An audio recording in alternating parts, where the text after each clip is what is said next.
Hello friends, welcome to this video lecture. आज हम class 11th के जेई मैनुअल के सेकंड चैप्टर पर डिस्कशन करेंगे जिसका नाम है काइनेमैटिक्स। तो चलिए शुरू करते हैं हमारे सबसे पहले टॉपिक से जिसका नाम है force. Force is a push और पुल व्हिच चेंजेस और tends to change the state of rest और यूनिफॉर्म मोशन। फोर्स के बेसिकली तीन काम हैं। या तो it will try to produce motion in a body जो कि रेस्ट की पोजीशन में है, या फिर it will stop a moving body. और तीसरी पॉसिबिलिटी क्या हो सकती है कि एक बॉडी की डायरेक्शन ऑफ मोशन चेंज हो सकती है फोर्स के लगने की वजह से। तो dimensions of force are mlt-2 and the SI unit of force is Newton। दोस्तों फोर्स का फॉर्मूला होता है F is equal to mass into acceleration, पर यह तभी वैलिड है if the mass of the body is constant. अगर mass body का कांस्टेंट नहीं है उस केस में फोर्स का फॉर्मूला वेरी कर जाएगा, और अगर मास बॉडी का कांस्टेंट है तो force equal to mass times acceleration. अब when a body is moving with constant velocity obviously acceleration zero होगी। जब एक बॉडी कांस्टेंट वेलोसिटी से मूव कर रही है तो एक्सेलरेशन जीरो है। ऐसा क्यों? क्योंकि एक्सेलरेशन की डेफिनेशन ही कहती है कि it is defined as the change in velocity with respect to time. अब अगर वेलोसिटी चेंज ही नहीं हो रही तो एक्सेलरेशन जीरो होगी। अगर हमें a इक्वल टू 0 सब्स्टिट्यूट करेंगे ऊपर वाले इक्वेशन में तो हमारे पास फोर्स की वैल्यू आ जाएगी 0। यानी कि अगर एक बॉडी कांस्टेंट वेलोसिटी से मूव कर रही है, या मैं और स्पेसिफिकली बोलूं तो अगर एक बॉडी जिसका मास कांस्टेंट है और वो एक कांस्टेंट वेलोसिटी से मूव कर रही है तो उस पर लगने वाली जो फोर्स होगी वो 0 है। और अब क्या होगा अगर एक बॉडी का मास कांस्टेंट नहीं है? If mass of the body is not constant then what will be the value of force? दोस्तों उस केस में हम फोर्स की डेफिनेशन लेंगे as a rate of change of momentum. आप अपने आने वाले टॉपिक्स में पढ़ेंगे कि हम फोर्स को लिख सकते हैं as rate of change in momentum. अब मोमेंटम का फॉर्मूला है मास टाइम्स वेलोसिटी। सो अगर इस फॉर्मूले को इलैबोरेट करें तो हमारे पास फोर्स की फॉर्मूला आएगी m times dv/dt plus v times dm/dt। ये तभी पॉसिबल है अगर बॉडी कांस्टेंट वेलोसिटी से भी मूव नहीं कर रहा और बॉडी का मास भी कांस्टेंट नहीं। चलिए बढ़ते हैं अगले टॉपिक की ओर जो है टाइप्स ऑफ मैकेनिकल फोर्सेस। दोस्तों मैकेनिक्स में 4 तरह की फोर्सेस मेन होती हैं। सबसे पहली फोर्स है वेट, दूसरी फोर्स है नॉर्मल और रिएक्शन फोर्स, तीसरी फोर्स है टेंशन फोर्स और चौथी है स्प्रिंग फोर्स। शुरू करते हैं वेट से। Weight of an object is the force with which the earth attracts it. It is also called as the force of gravity. Weight वो फोर्स है with which the earth attracts a body. इसका magnitude mg के equal होता है और ये हमेशा downwards direction में लगती है। जैसे कि आप इस फिगर में देख सकते हैं, एक ब्लॉक को किसी सरफेस पे रखा गया है। अब उस ब्लॉक का मास स्मॉल m है तो उसका वेट होगा m इंटू g के बराबर। यहाँ पे g acceleration due to gravity है और weight of the body always acts in the downward direction, यानी कि डायरेक्शन ऑफ वेट हमेशा डाउनवर्ड होगी। अगली टाइप ऑफ फोर्स है नॉर्मल और reaction force. When a body is placed on a rigid surface it experiences a force which is perpendicular to the surfaces in contact.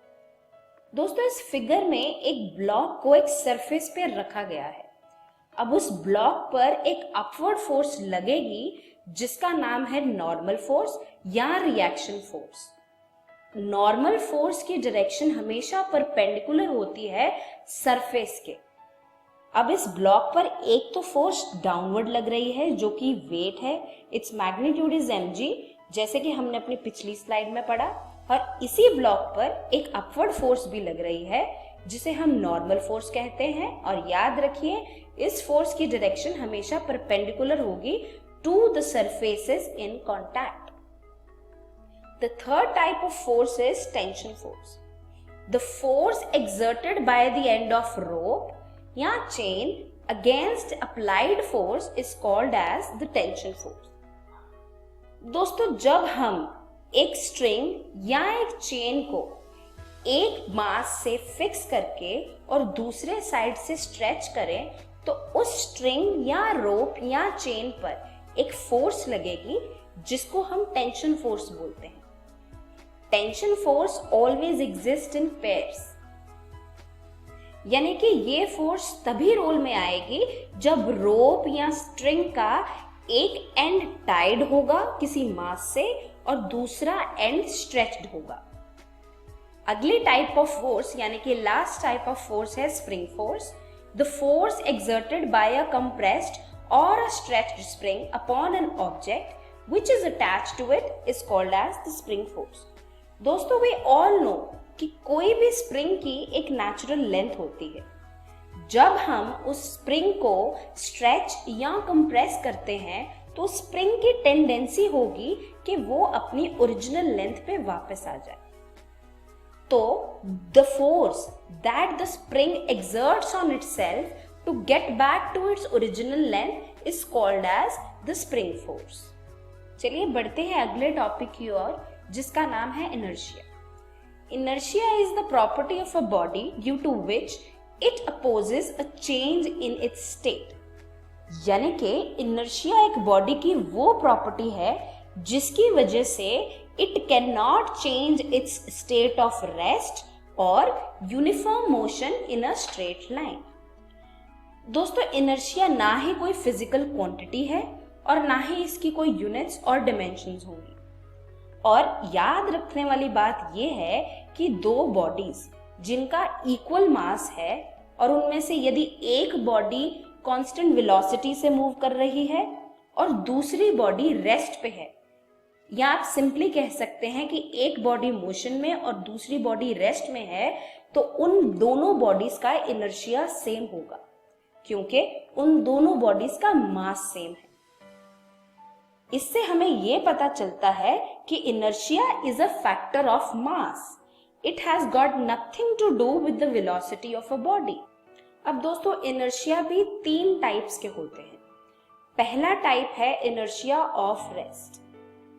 It is the inability of a body to change its position of rest by itself। यानी कि एक body की tendency to remain in the state of rest unless it is compelled by some external force। दोस्तों, आपने observe किया होगा कि जब आप एक रुकी हुई बस में बैठते हैं और बस के एकदम से चलने पर you will be thrown backwards. ऐसा क्यों होगा? क्योंकि your body tends to remain in the position of rest due to inertia. और बस के एकदम स्टार्ट होने पर the inertia of your body will oppose a change in your state. अगली टाइप है inertia of motion. It is the inability of a body to change itself, its state of uniform motion। यानी कि एक body की tendency to remain in the state of motion unless it is compelled by some external force।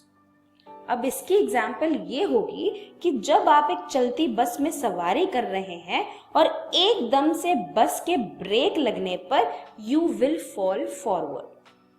ऐसा क्यों होगा? क्योंकि the lower part of your body comes to rest जब bus और ट्रेन स्टॉप हो गई, पर upper part still continues to be in motion due to inertia of motion. Last type है inertia of direction. It is the inability of a body to change itself, क्या? Its direction of motion. When a bike goes round a curve, the person is thrown outwards। ऐसा क्यों होगा? क्योंकि body की tendency होगी straight line में move करने की, और एकदम से कर्व आने पर inertia of your body will oppose a change in the direction, जिसकी वजह से आप बाहर की ओर गिर जाएंगे। चलिए इन्हीं कॉन्सेप्ट्स को यूज करके हम सबसे पहला लॉ पढ़ते हैं लॉज ऑफ मोशन का, जिसे हम फर्स्ट लॉ ऑफ मोशन भी बोलते हैं। अब इस लॉ के according a body continues in its state of rest और uniform motion in a straight line unless it is compelled by some external force. यानी कि अगर कोई भी फोर्स एक बॉडी पर ना एक्ट कर रही हो तो बॉडी की वेलोसिटी चेंज नहीं होगी, यानी वो बॉडी एक्सेलरेट ही नहीं करेगी।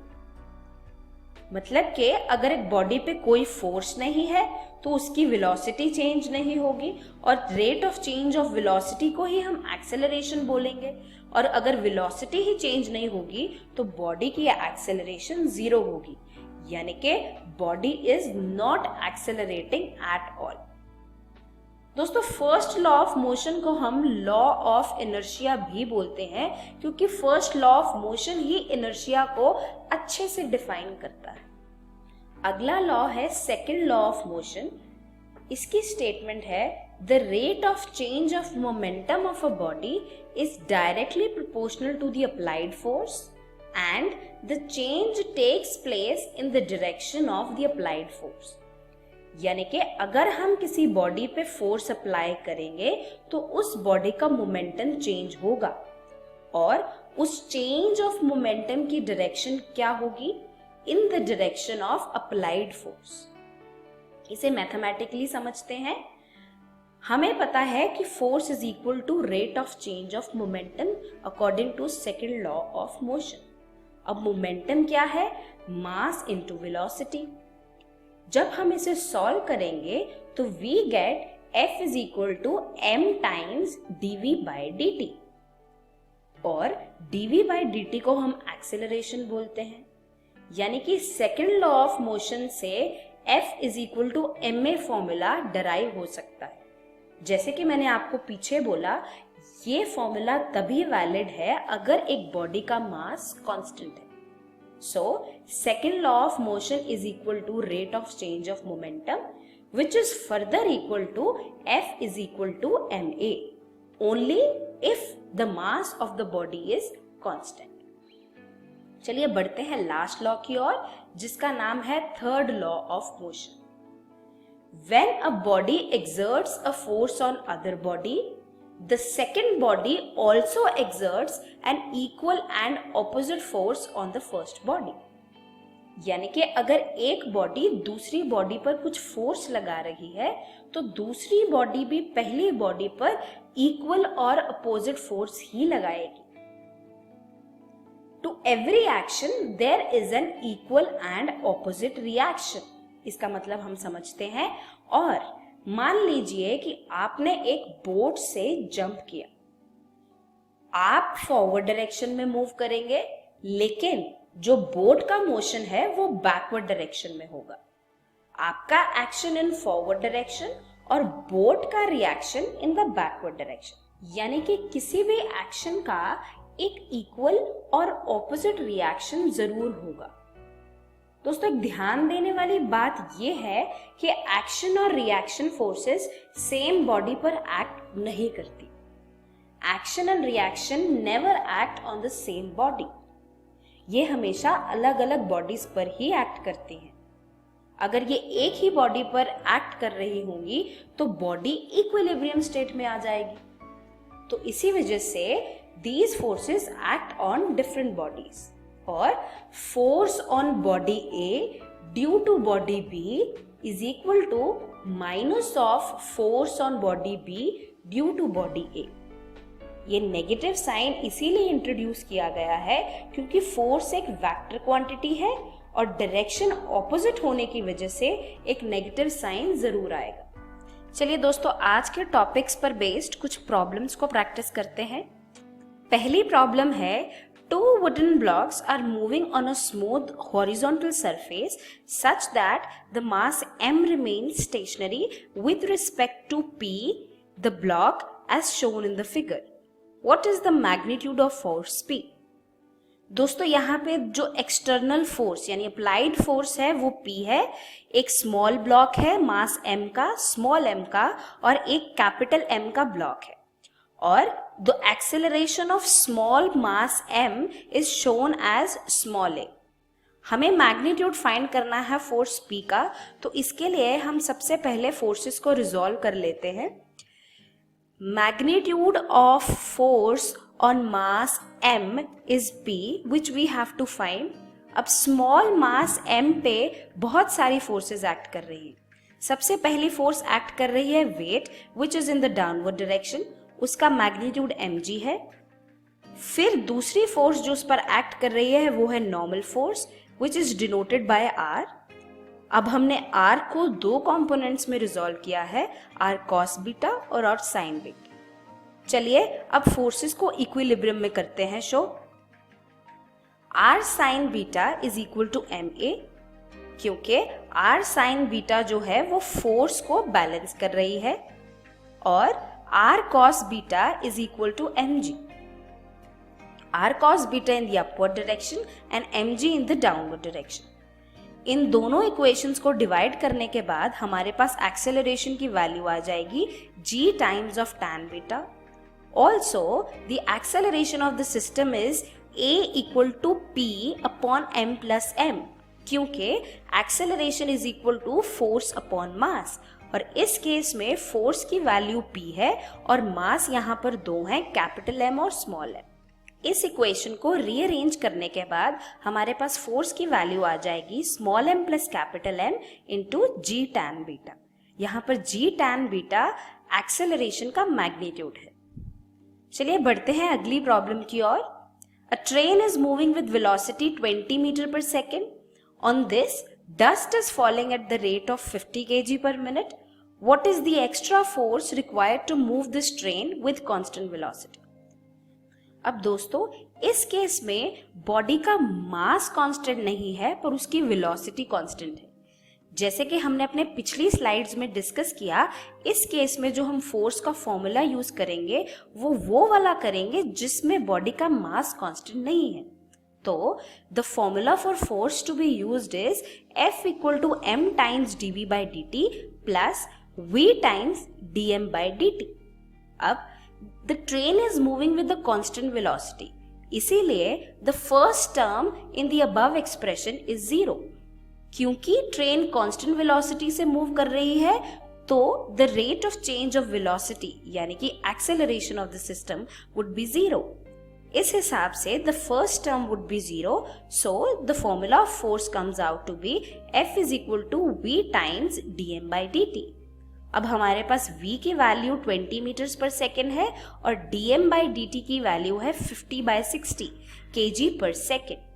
यहाँ पर हमारे पास वैल्यू kg पर मिनट में दी थी, हमने उसको kg पर सेकेंड में चेंज कर दिया डिवाइड बाय 60 करके. अब फोर्स की वैल्यू हमारे पास आ जाएगी 16.66 न्यूटन्स. दोस्तों इसी तरह से और एग्जाम्पल्स को प्रैक्टिस करते रहिए. तब तक के लिए हैप्पी लर्निंग.